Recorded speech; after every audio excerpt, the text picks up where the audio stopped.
what this meeting is going to be like. So I'm recording this so that we can post it on the school YouTube, and you can refer to it as much as you like afterwards. Just give me 1 second. So yeah, so yesterday, love Rahim Hadi as much as I do, I wasn't gonna make my presentation for one student only. He was outnumbered anyway. I think you were a bit intimidated, weren't you, Rahim, by all of those staff members, and 0 parents. So I'm really not quite sure what happened. It must be this this face that puts people off. Anyway, look, the main thing is that you hear what I've got to set out for you, and then you can assess where you're at in terms of your readiness for what's going to happen for year 13s, what's going to happen this year, and for year 12s, what you should be doing this year. And I suppose some of the things relate to what you should have been doing already. But either way,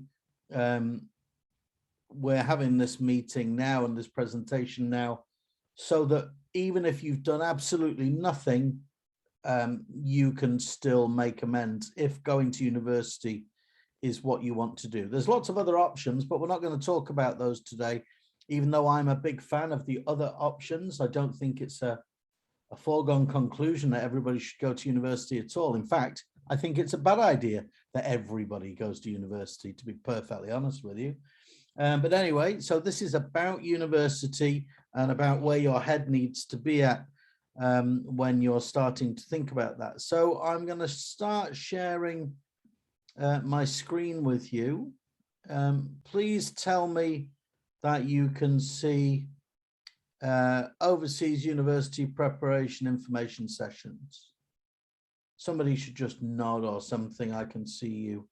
Yes, okay, lovely. All right then. So let me just give you a bit of background, some rules for the meeting as well. Your microphones should definitely be on mute. If you do have questions, if questions occur to you during the presentation, please put them in the chat section or make a note of them to ask at a later date. I prefer it if you wrote them down, and then I can deal with them as they're I can go through them at a regular pace then. Okay. So first and foremost, this is a very general introduction. There are some specifics in it that relate directly to year 13. The presentation will take about 20 minutes to 25 minutes. There are 2 short videos in it for 3, 4, 5 minutes to do with applying to the United Kingdom and applying to the United States. But it's basically very general. And what I'm going to do before we even start is I'm going to draw your attention to the messages on ManageBack. You really need to be checking your email every day, because whenever I put a message on ManageBack for year 12 or 13 to do with, well, anything really, IB or coursework or EE or university preparation, ManageBack will send you an email. So if you check your email, that will help you go and check the actual message and the links on ManageBack, because on ManageBack, I post an awful lot of stuff that I get given as the school, one of the school university guidance people. So if the minute I get something from somebody like Unifrog, for example, I will put it straight up on a message, and I'll include your parents in the email, include you in the email, and sometimes I might include years 10 and 11 as well. And I always put a disclaimer saying that if it's not coming directly from ACG, please don't expect to be able to ask me lots of detailed questions about these things, because I won't know the answer. I'm just giving you and passing on university information, university fairs information, SATs information, stuff like that, so that you can go and check this out. And you'll remember Mr. Guy Mills in our DP retreat talking specifically about the responsibility is yours. And so that's number one. Number two, if you start this stuff early, you'll manage it, and you'll get a lot more from the process as well. So this is a general session about university, where to go, what to study, what the processes are, timelines, etc. So whether you're thinking about going to America, I believe that's a picture of Boston. Whether you're thinking about the United Kingdom, somewhere with hundreds and hundreds of years of history and tradition, like Edinburgh, but a lot of universities in the UK are hundreds of years old. Maybe you want to go to somewhere relatively close, but with an amazingly different location, somewhere like Hong Kong. Whether you want to be in Australia, because that's all of these places are very, very different. University courses, please switch your microphone off, Brian. There's a good lad. All of these places are different culturally. The courses, there will be similarities because they're recognized all over the world. But again, courses can change in their reputation, in the way that they're organized, how they are specific or not specific. Either way, they all have one thing in common. Don't know who this person is. She's a random picture from the internet. But getting to any of these places starts with thinking and planning. You can't avoid it. You've got to do it. It's like anything, really. Makes sense. If you want to do something, you got to think about it. So first question, what do you want to study and why? Mr. Mills talked about the why. Your why has to be really important to you. It's got to come from you. You've got to have a real drive to do it, because going to university is a massive undertaking. It takes a long time. It's very expensive. And it takes an awful lot of commitment and energy and effort while you're there. Here's some more questions, and I'll give you the link to this whole presentation at the end. Okay, so you can go to YouTube to see the video of this, and also to download the presentation. You can do that from the Dropbox. What are you good at? This is a good question for you to consider when you're thinking about what to study, where and why. What are you actually good at? Because unless you've got a particular set of skills in a particular area, it might not be a good idea to spend 3, 4, 5, 6, 7 years and a ton of money working really, really hard at something you're not that good at. I would think very seriously about the logic of that. Can it help earn you a living? This is really, really important. I know that we don't teach home finances in school, but when you get out of the walls that you're either in at the moment, well, yes, you are. You're all at home today, aren't you? You've got to look after yourself. You've got to provide for yourself. You've got to have rent. You've got to buy food. You've got to buy clothes. You might want a family. You might want a car. You might want a holiday. All cost money, and not all jobs pay the same at all. What is your calling? You know, what's your passion, and what is worthwhile? Please don't aim to do something just because it gets you a lot of money. You've got to find a balance and do something that makes you feel like you're actually contributing to the world and society. Because I think if you're in a job that leaves you feeling a bit sort of hollow, it won't last very long.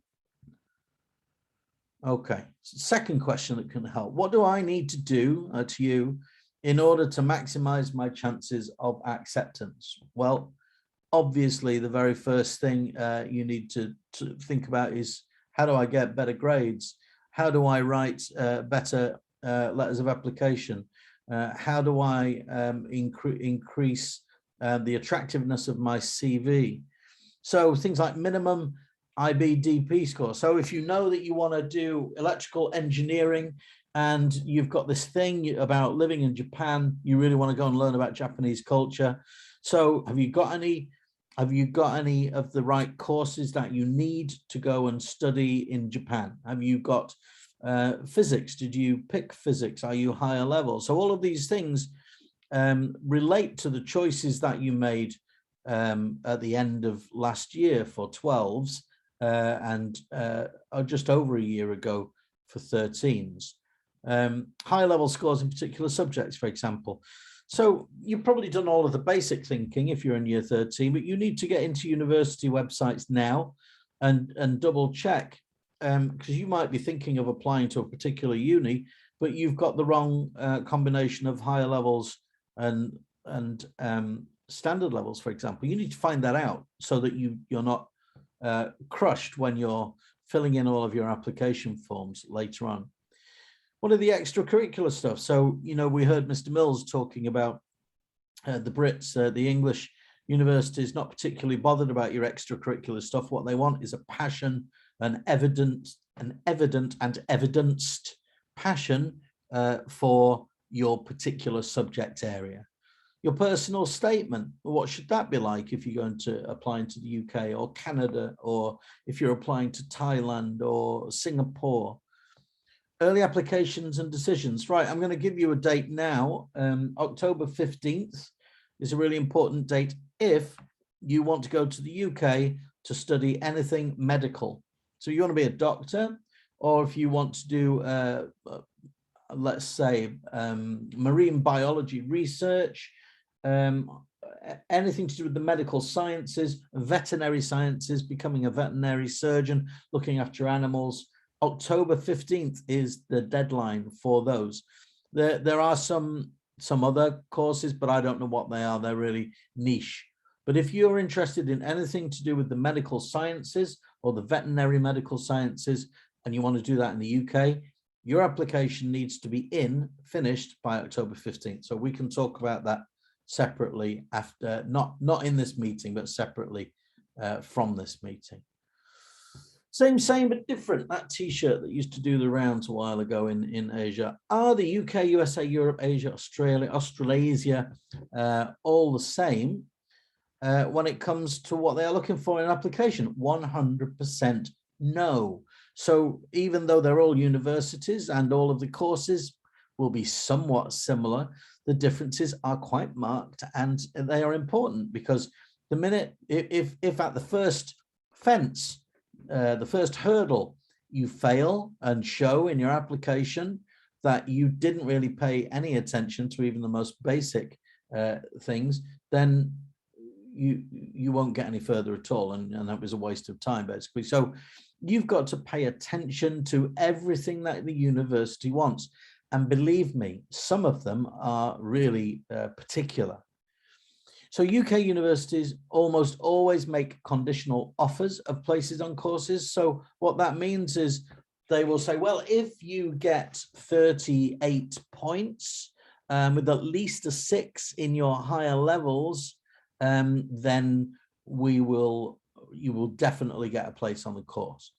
But that's different from the US universities. If they offer you a place, that's pretty much it. You're in. I'm not 100% sure of the reasons why that is, to be perfectly honest. It's a difference in attitude, but it does show that the UK universities might be a little bit harder to get into as well. Maybe there's more competition there, not sure. So if you don't get the IBDP scores you want for a UK university, the offer will be withdrawn, and US universities much more commonly will offer unconditional places. There's an interesting factoid. Australia and New Zealand universities have lower entry IBD score requirements than many UK and US. I believe it's 26 points in New Zealand. If you get, Mr. Mills, Guy Mills said this, 26 points and you're in. So that might be a reason for you to consider. But you've got to be clear, remember, on your why you want to go somewhere, because New Zealand ain't New York, right? And Auckland, for example, is not London. These are very different places. If you want to go to a buzzing, heaving, metropolitan, artsy, funky, amazingly noisy, lively, cultural, mad, crazy place, I would avoid quite a few spots on planet Earth. Singapore and Hong Kong, very strict intake standards, very strict indeed. Very popular with rich Chinese students. There's no point in avoiding this. It's high on their list. I worked in China for a long time, and Chinese families are incredibly snobby about where their kids go to university. They believe that Ivy League and Brian, you're got a question, you write it down, please. Don't put your hand up. I'm not going to answer them during the presentation. They want the Ivy Leagues, they want the red bricks, they want the most status, the highest status universities. They have high cost of living, some scholarships, reputation, fantastic. Singapore, an incredibly safe place. Hong Kong, one of the most vibrant cities in the world. Hopefully you will have traveled a little bit and you will know something about these cities. Can you afford it? US, UK, Australia, Canada, Singapore, Hong Kong, fantastic places, universities, really expensive. Rent is one of those things. You will end up in a shoebox.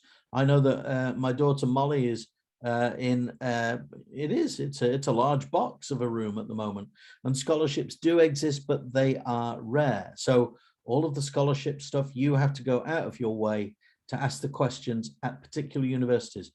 We're going to talk in a moment about UK, and we're going to talk about US. I can't talk about the whole of Southeast Asia because they don't use the same intake systems, and that should tell you something.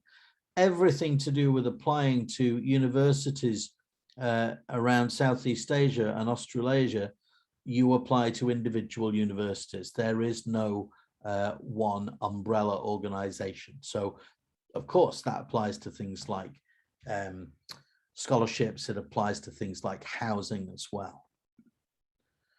Exceptions. Japan has a number of universities that offer courses in English at a lower cost than you might expect. I know this because they've written to me and they've told me a lot of business courses, they're very popular in some universities. And outside of Tokyo, in different cities, Nagoya, I believe, is a city that's got some decent university provision, quite affordable. And a lot of them run courses accredited by overseas universities. And I know that they will let you go on an internship for a year. Sometimes your fees will have paid for that as well. So it's worth doing the research. Think about where you want to be. Unifrog, this is quite simple. 12s, you should be using it to explore careers and related courses now. 13s, you'd be using this more as an organizational tool right now, but there are lots and lots of different support resources on there for writing personal statements, for example. You can, if you're going to look at universities through Unifrog as well, you'll get specific course module information on there as well. So don't forget that that's there, use it. Okay, so UK, and I'm going to make this as quick as I can. UK. You have to go through Ucas. So you need to get yourself on the Ucas site and you have to join it. Because if you want to study in the UK, you have to go through Ucas. All Ucas deadlines can be found. I've put them down here. It's 15th of October. All courses at Cambridge and Oxford, and most medicine, veterinary, and dentistry. 26th of January, all other undergraduate courses. So that's what it's called. An undergraduate is somebody who has not graduated. And 30th of June 22, all other undergraduate courses for international students. Sorry, that I think that last one, that's for I'm going to double check where that one's come from, because as far as I understand it, EU students and international students, you need to be done by the end of January. So the Ucas Hub, it's open for submission from 7th of September. That doesn't mean that you've missed a deadline. That's when it opened. So we are members of Ucas. So when you join individually and you put the school information in, you've got to ask me for what's called a buzzword. So it's like a password. I will give you a password, and that enables you to go in and complete all of your personal information. Okay, and it's always best, I think, to get this stuff, I wouldn't say get it finished as soon as possible, but start it as soon as possible. All right, okay, we're going to watch a little video about Ucas here. It's just 3 or 4 minutes.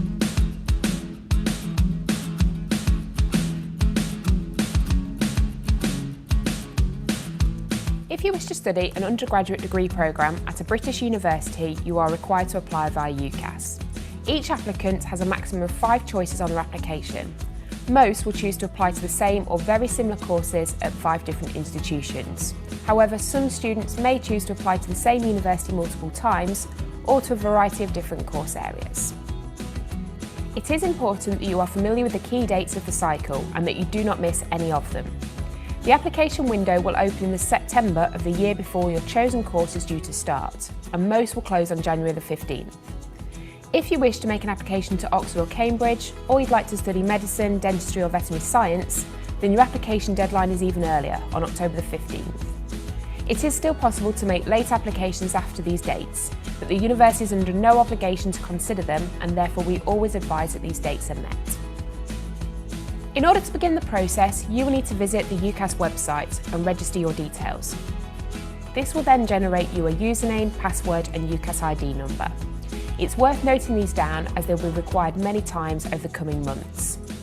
If you're making your application while still at school or college, then you will also need to enter in their buzzword. This will allow your form to be matched to your current place of study and for your teachers to check over it and then add in your reference. The application itself is split into 6 different sections, which can be completed in any order that you would like. Section 1 relates to your personal details, and whilst information about your date of birth and address may seem straightforward, try not to get complacent. A mistake here, such as a misspelling of your own name, will not create a strong impression with university's admissions staff. Section 2 is where you will input your university choices. At this stage in the process, you don't need to rank them in order of preference. Ucas will actually list them alphabetically for you, and then you can make a final decision as to where your first choice is at a later stage in the cycle. Make sure that you double check all of the details you're entering are correct and that you've listed the correct course and institution code. Section 3 asks you to input the details of any formal qualifications that you hold, and for most this is their GCSE grades as well as any qualifications they obtained in Year 12. For each you will need to know not only the subject title and the grades you secured, but also the exam board that you sat them with. All of this information can be found on your exam certificates, so it might be worth locating these and keeping them to hand. Section 4 deals with your employment history and allows you to record any paid work that you may have undertaken. Don't panic if you don't have anything to include here. It will not be seen as a negative on your application and you can leave this section blank, but you will need to remember to mark it as complete. Section 5 is the personal statement and the element of the application that causes students the most worry. This is essentially a mini essay where you set out why you've chosen to pursue this particular course area. As you'll only make one application for all 5 of your choices, you will only get one personal statement.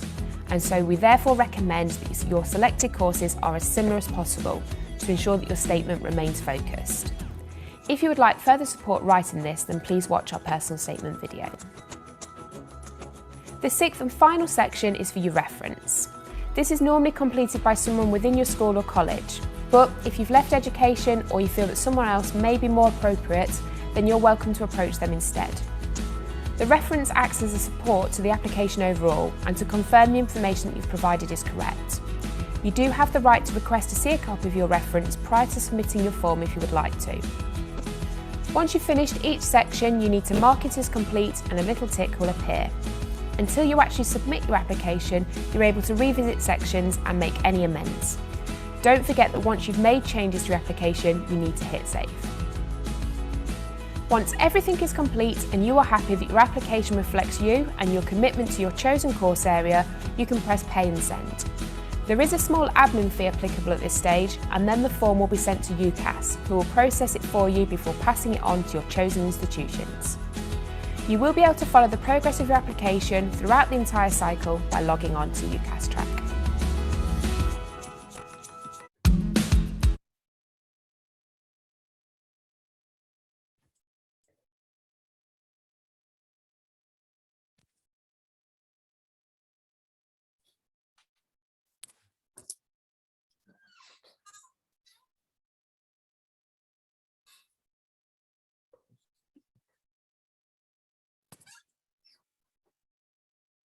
Mr. Todd, you're muted. Absolutely fabulous. Thank you for that. Ucas is the Universities and Colleges Admissions Service, and it's a clearing center, basically. So any applications need to go through there. It's actually a very good website, and it's a very good clearing system. It's quite straightforward in terms of using it.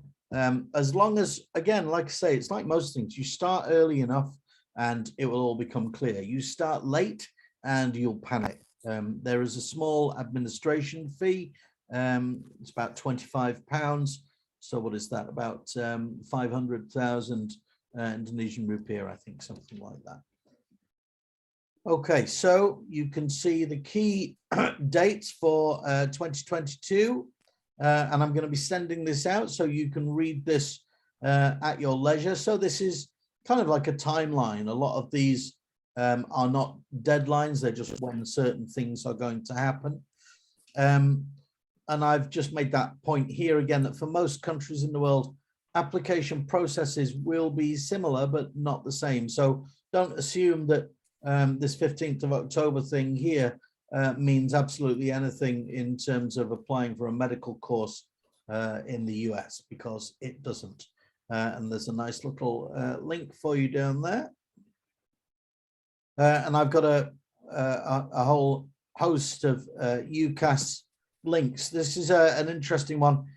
Frequently asked questions for international students, checklists for international students moving to the UK.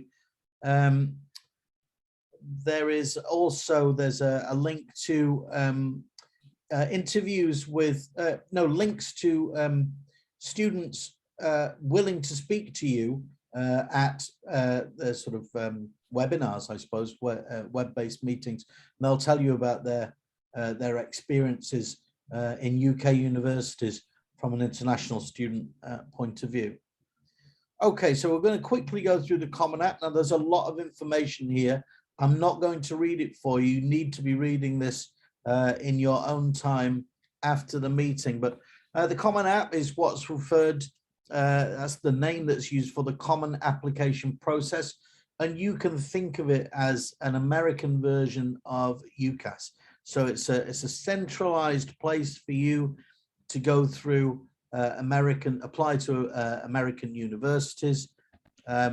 Again, pretty clear about how you go about once you're in, once you've signed up for it. It's fairly clear. This is where your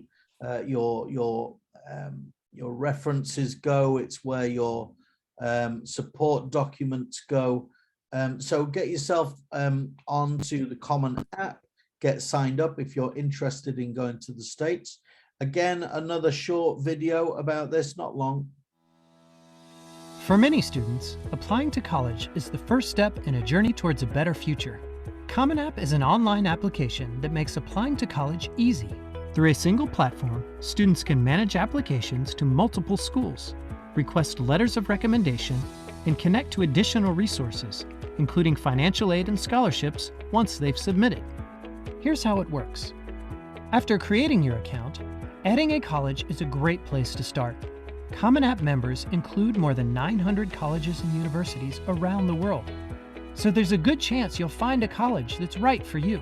You can search for a specific college or use specific criteria to explore colleges based on your needs and interests. Once you've added colleges to your list, the dashboard can help you stay organized.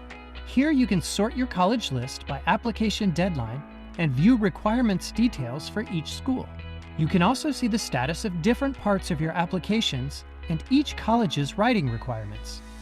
The application itself is made up of two parts: a set of common questions that go to any school you choose to apply to, and questions that are specific to individual colleges on your list. The common portion of the application, or Common App, helps you tell your unique story to every college you're applying to. Here's where you'll share information about you and your family, your high school and academic history, and any activities you're involved in. This is also where you'll share your personal essay. Under the My Colleges tab, you'll find specific questions and requirements for each college on your list. Every college is different, so it's important you pay close attention to what they may require in addition to the common portion of your application. Some colleges may ask for additional essays, while others may have specific requirements for submitting test scores or letters of recommendation. Be sure to check each college's information, as their policies may change from year to year. Once you've completed all the required questions in both sections, you're ready to submit your application. It's that simple. Congratulations! You've taken the first step towards your future by thinking about applying to college. Don't forget, Common App is here to support you along the way. You can find help at any time by visiting commonapp.org/help.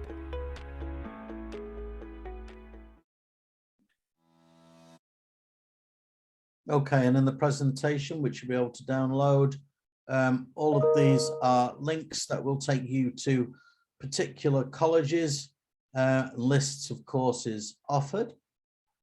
And again, just like I've put for the Ucas slides, these are particular dates and months that you need to be looking at in terms of your timeline of preparation.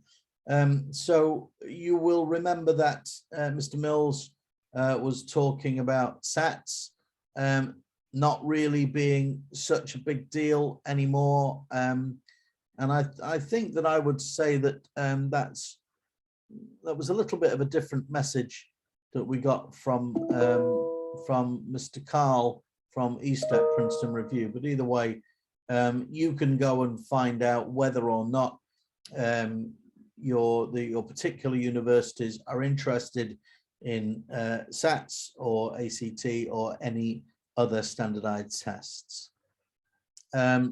So basically around about now, if you're thinking of going to the States and you're in year 13, then you should be looking at arranging a standardized test. And then from November to July, that's when we'll be putting the applications to universities in. So around about this time here, May, September, if you know that you want to go to the States and you know that you should be organizing things like standardized tests, then you should also be speaking to teachers for letters of recommendation as well, because you need to give teachers as much warning as you possibly can. And then there are more slides again about these different steps setting out on the timeline. This is a more detailed version of the timeline. I'm not going to read that for you. That's more of a resource. And then obviously these links here will take you to most of the places that you've been to, that we've been looking at here in this presentation. The link at the bottom is where you can go to download this presentation. You can go and do that now. I'm just going to look at the chat because I believe there are some questions, and thank you for the fun facts there, Bryant, and there are no questions whatsoever. Good Lord, that must be another one of my very successfully presented presentations. I just repeated myself there, didn't I? Okay, so basically your job from this point on is to make sure that you think you know where it is you want to go and what you want to do, and that your why is a very solid why. Then you should be speaking to your teachers for any clarifications about courses, if you're still wondering what courses, what modules. If you're in year 12, for example, and you're still really not sure where in the world you think you might like to go to, then again, you can speak to me, you can speak to Miss Datrix. Hello, Miss Datrix, just noticed you there. Any of your teachers, Mr. Hutchinson, your parents, have these conversations, because you only get to an answer that you are comfortable with and confident about through discussion. Don't end up going to university because A, that's what you're supposed to do, on going to a university in a particular place to do a particular course because somebody else decided.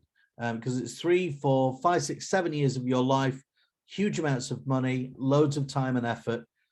This is where you start being super grown up and taking responsibility for your choices. It's a very exciting time as well. All of that responsibility gets you tons of it gets you tons of freedom, it gets you experiences in life, and you're setting yourself on a path. You're making a decision about your own life. The rewards of that are manifold, I believe, and multifarious. Are there any questions that have occurred to anybody that you'd like to ask? Observations? Wow, silence, absolute silence. Okay, well, that's okay with me. I'm going to be putting this presentation, well, it is already at that link, so you can go and get it. I will send that link to you on the DP core Teams. I'll also put it in Manage Back, so you can go find it there, and the recording will be on YouTube as soon as it's rendered. Okay, I've got a new message. Do universities in Australia have a common application deadline?